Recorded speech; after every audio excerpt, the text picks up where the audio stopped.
Welcome to Bloom Lessons tutorial. I am Brian Andere. I'm a software engineer and I'll be taking you through this tutorial.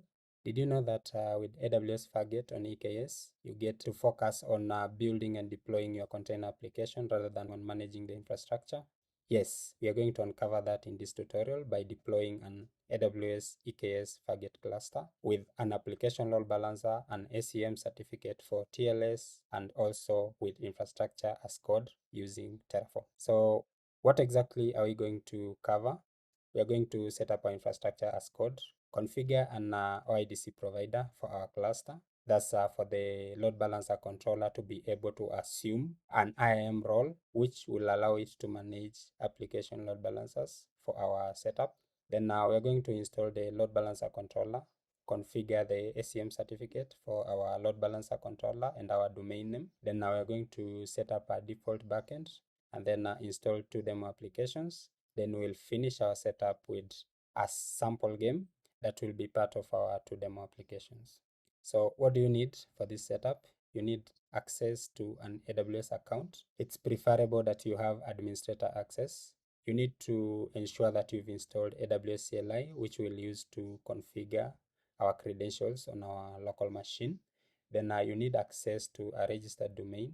In this tutorial, I am going to use bloomlessons.com, but you need to have your own domain that you will substitute in places where I'll be referencing bloomlessons.com. On this registered domain, you need write access so that you can add, remove, and edit records. You need to install Terraform CLI and also Helm CLI, which we'll be using along the tutorial. We'll break down this tutorial in 4 main sections. We'll have the preparation phase, where we'll be setting up our account and permissions, and also setting up our infrastructure code and any files that will be needed. Then we'll go to the deployment phase, where we'll debug our setup and also apply it on our AWS account. We'll then configure our cluster and also review our ingress configuration for our sample applications.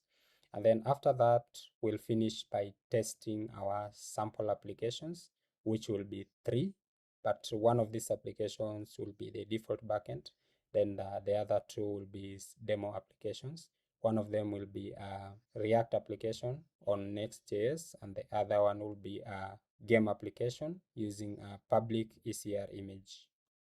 Diving into the preparation phase, we'll just start with the account access part. There are 2 critical things you need to take note of. You can decide to use admin access if you're using a non-shared account. With admin access, you'll have explicit access across multiple resources, which is not recommended for a shared account. And then you have the other option under account access, where you will be using least privilege access, which is recommended by AWS. And this is what we'll be using in this tutorial. When implementing the ISC, we'll just be breaking down our components into modules and then combining all the modules into one setup.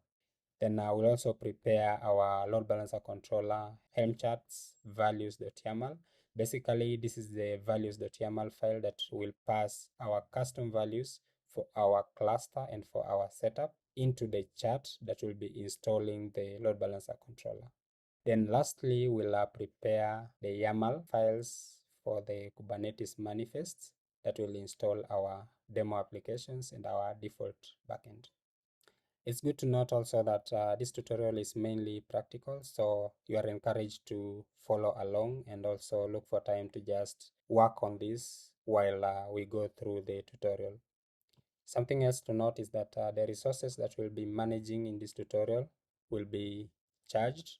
So make sure whenever you create these resources, you destroy them using Terraform destroy before logging off. And with that, let's jump into our next section.